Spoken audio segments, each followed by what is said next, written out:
questions, so many points of observation. I feel like I could talk to you about this film for hours. We're not gonna do that. But I mean, I wanna, we've known each other for a really long time, but I want to just hear about what was the impetus for this film, or like when was the seed planted for this project, and then if you can also just talk about that movement from it being a screenplay to all right, now we're getting to development, we're getting this film made. If you could just start there. Yeah, I feel like I knew very early that I was a writer, and I'm someone who, I grew up in a household, my dad worked for the UN, so I was really influenced by the work he was doing, and I think it was through that this story was born. His work in Rwanda specifically, and helping to be part of healing post the civil war there. And through him, I got in contact with survivors of the genocide. And I started just thinking about, what life post that kind of event would be like. And in talking to some of them, they were talking about how many young people were committing violence. And I became interested in the lives of child soldiers, and realized when I started doing my research that most films were about the war itself and how children were recruited, and really focused on the atrocities during the war, but we don't, there was no films that covered what happened to those children, like who did they become as adults, and that's sort of what fascinated me, and I wanted to tell it from the perspective from a woman's perspective, and so I developed it from there. And yeah, I mean, I was trying to make another film before I made this one, and it just, those characters started speaking to me again. Yeah. And you guys saw most of the funding came from the Venice Biennale College, which is a wonderful, wonderful program that funds micro-budget films. Highly recommend it for those of you who want to make a micro-budget. And that's kind of how I applied to this program, and my film was funded through there. And so that became my first film. So the other thing, just as far as you were saying, excuse me, see, it's like the end of the night, I'm losing my voice. How you were saying, films that focus on child soldiers, focus on the war and not really so much afterwards. But another aspect that I really appreciated about the film was also your decision to show the emotionality or the interiority of that experience, but not necessarily show it on screen, right? So can you talk a little bit about like your decision not to do like a flashback to what, or how important was it for you, to not necessarily focus on that, but focus on what we saw? Yeah, I think, there's so much in our community that's already so traumatizing, and I'm like, I don't think we needed to see that. And I felt like, I think this is where casting was so critical for me, was I was like writing the story with an actress in mind who could sort of show that in her behavior, in her decisions, in her actions. And I felt that that was much more powerful to reveal it through like everyday life, through the things that like sort of set her off, that you're like, whoa, what's going on with her? And also I like a taut thriller that doesn't like give away everything, that forces you to work harder, that forces you to like, connect the dots. And so because it's the kind of cinema that I like, I knew that I wanted to create that. And I was really lucky with my lead, Babitida. Amazing. Yeah. Oh my gosh, she's so good. Great choice. But also talking about, like your love for thriller, I talked with you a lot about this earlier today, and I just remember first watching the film and being like, you just took me on a journey, and they were just so, my emotions were everywhere, and 1 minute I feel like I'm watching a novela with my grandmother, and where I'm just like, ooh, like something happens, I'm clutching my pearls, like, ooh, did that just happen? And then the next minute, I'm sitting in a thriller where I'm on the edge of my seats trying to figure out what's gonna happen next. Every time she was cutting those carrots or peeling the potatoes, it was just like you were able to like instill all of that. And then the next minute you have me cracking up laughing when she's like chilling with her friend, right? Or it's just like a drama. And so I feel like as filmmakers, we're in this landscape where you have to choose, or we're pressured to choose a singular genre or tone to be marketable, right? And I love how this film completely resists that, So can you talk a little bit about, was that something that was intentional in the writing process? Did it shift over time? Just, can you talk a little bit about that decision? Yeah, it was definitely intentional. I feel like it's hard to put stories in a box. Life isn't like that. Life is, there's funny moments, there's tragic moments, there's scary moments, and I really wanted that to be reflected in the film. I wanted to take the audience on a journey that I wanted to align them with her. And as she has to she's straddling these two worlds where she's wearing a mask for almost the entire film, pretty much until the end. And I feel like that mask is, you don't realize it's on when you meet her, but the back and forth between the torture and her having to pretend to be normal when she's at work is very much part of what kind of helps blend those two tones. Yeah. Ooh, I loved it.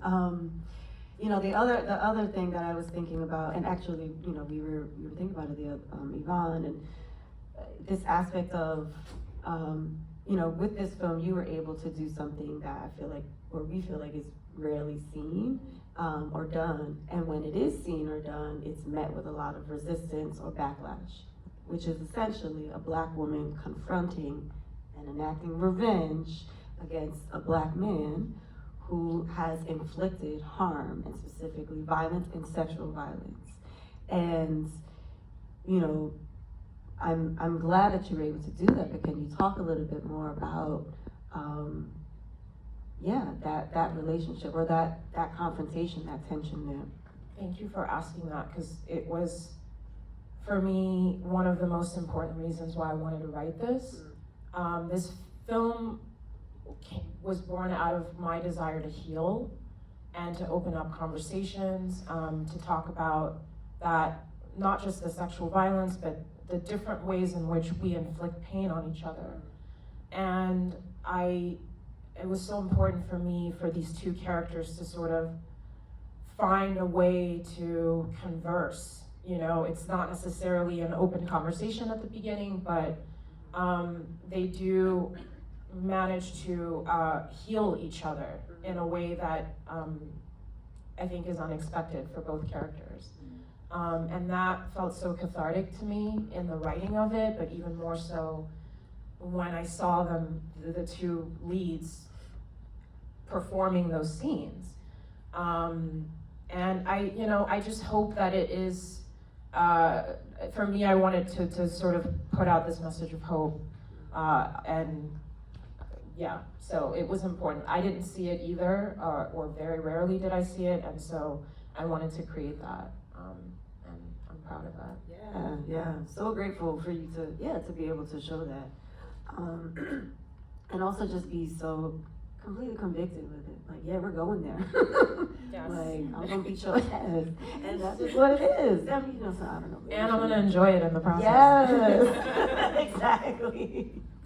There's another aspect that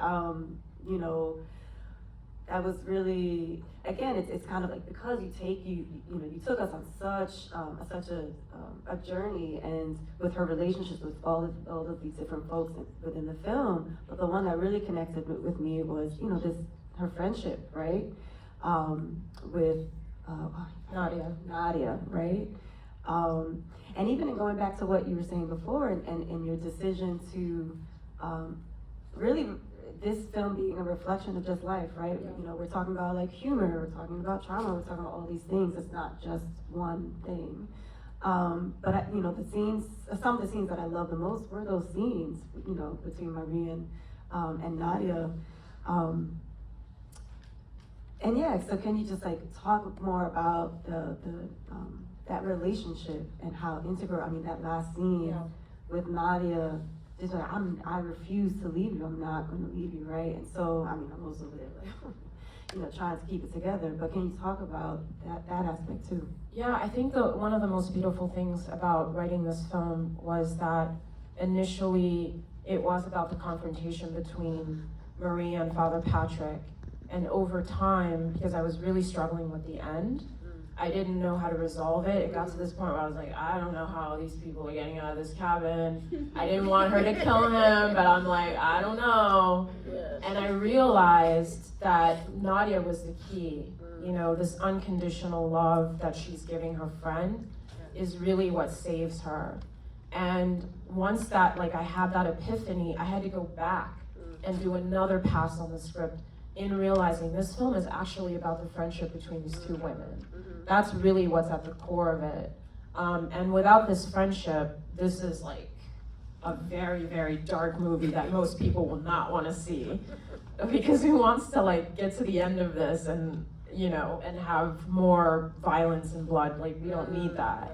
And so that was actually really beautiful to bring her back and to have Marie feel the love that she didn't think she deserved. And I feel like all of the barriers that she has throughout the film, including to opening herself to love, really stem from that original trauma. Which is interesting because, you have this, she now has this relationship with Arnaud, right? Yeah.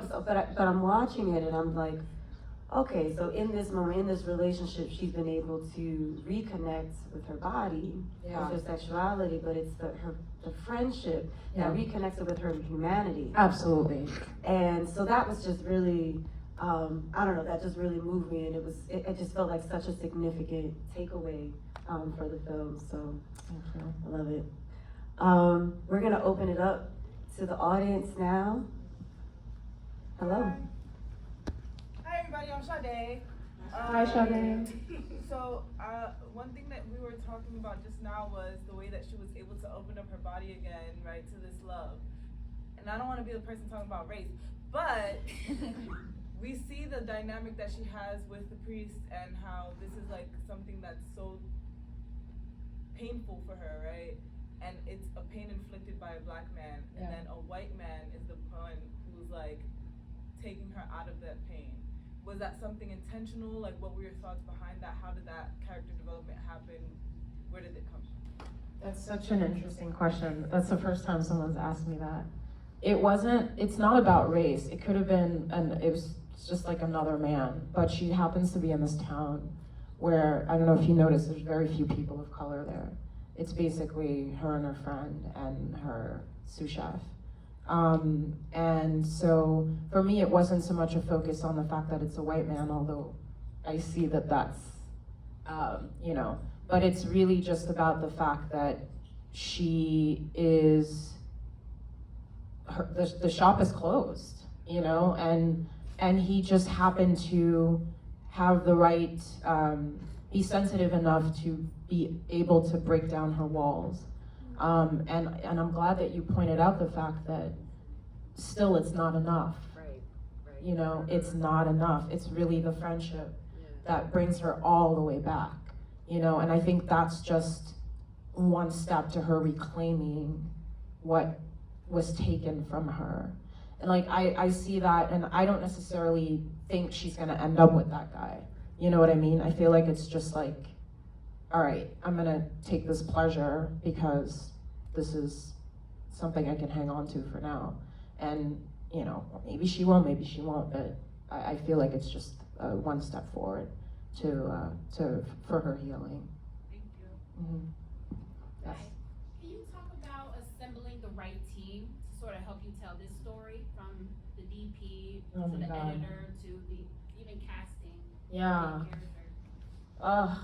This is like the most critical thing, especially on a small film. As I mentioned, this is a micro budget feature. We didn't have a lot of resources, and I feel like when you're working under those conditions, you really need people that you can trust around you. Chanelle, you know this.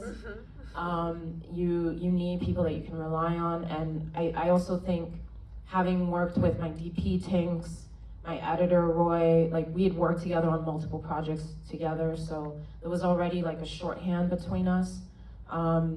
And I feel like just having that core team around me was really helpful.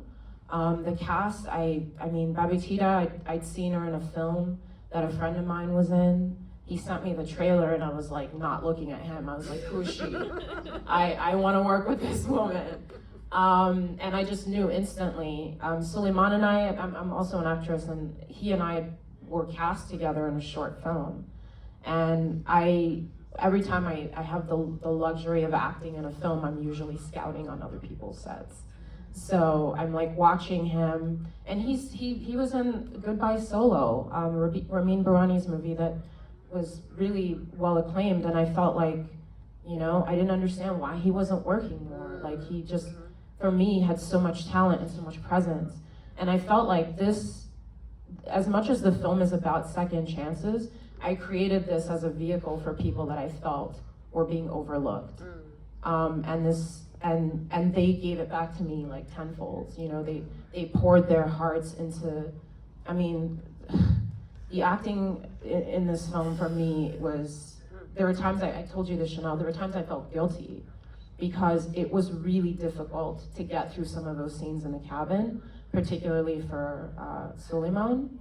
And the fact that they gave me 200% of themselves and poured themselves into these roles, like just, it was an honor. And I felt like I casted the film right. So, and everyone around the crew, you know, when the crew witnesses that, they want to do an even better job. So I think we all just kind of bonded together around the fact that we have very few resources and we have to just make this work, you know. Thank you. I don't know if someone's speaking in the booth, but we can hear you. FYI, it's a little distracting. Thank you. Yes, audience. Okay. The gentleman in the blue. Quiet! Thank you. Is that you, Lev? Yeah. Hi. I'm really glad I got to see it. The blocking in the film is so good. Thank you. Especially like the first act of it. It's just like you're really in it. And you mentioned sort of when you were writing it how you figured out that the Nadia character needs to go back in. I'm kind of curious what kind of revisualization that you came into the film with, and how much of it, like how much you stuck to it and how much you changed, and you know, were there certain scenes that you really saw very differently how you had to shoot it on location? That's a good question. I plan a lot, but then I also leave a lot of room for things to change, because I'm very much an actor's director. Like I don't really lock anything until my actors have like done the scene in the space. And so for this, there was a lot of pre-visualization. My DP and I did a bunch of photo boards, and I would kind of walk through the scene as Marie. And so there was a plan, but then usually we'll have, before each scene, we'll bring in the actors and have them run the scene in the space and sort of make micro adjustments. That scene, like the kitchen scene when he comes down for the first time, which is my favorite scene in the film, is the only scene that I think was much more deliberate on the blocking with. And it just, they just landed where they were supposed to. The first time we only did it 2 takes of that too, which was crazy. The first take, it was sort of like almost there. And then the second take, I remember telling him just to creep in a little bit each time. I was like, just keep getting closer to her. And she didn't know that he was gonna do that. So I felt like it infused a bit of tension. But somehow he just kept landing in the right spot without us giving him exact mark. Exactly. Yeah. But that's sort of how I work. It's a combination of both. Like we have a plan, but then we you know, we see what the actors do and adjust. Maybe last question? Yeah, we might have, I don't she know. did an extra wave for you in the hat, brown hat. It's a purple hat. Oh, purple, see, purple, all right. Hello. Hi. Thank you for creating this masterpiece. Thank you. As a writer myself, I was just talking to my friends about, I feel like it's the artist's plight to just, what do you do when you don't know how to get them out of the cabin? Do you have exercise? What do you tell yourself? Because I am such a neurotic Virgo that I go in circles. And I'm just like, that was so stupid. Why would you put that on the paper? And it's like, it's not that stupid.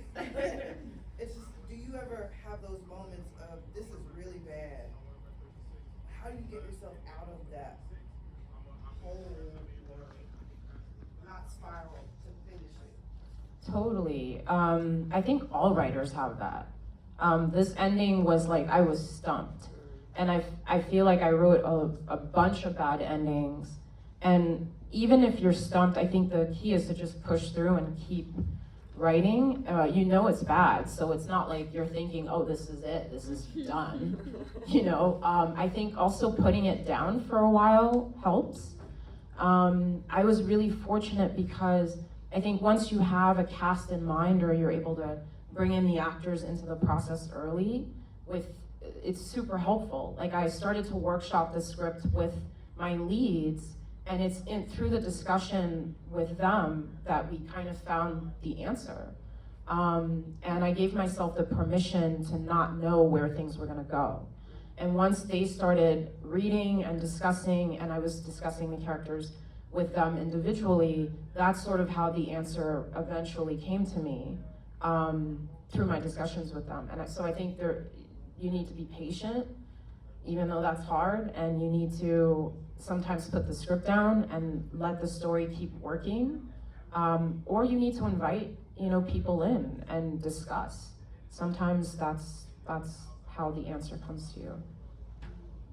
Yeah. Nene put up the sign that says end. I didn't mean to throw you on the bus. But that was our last question. I mean, thank you so much for this film, for being here. Thank you all.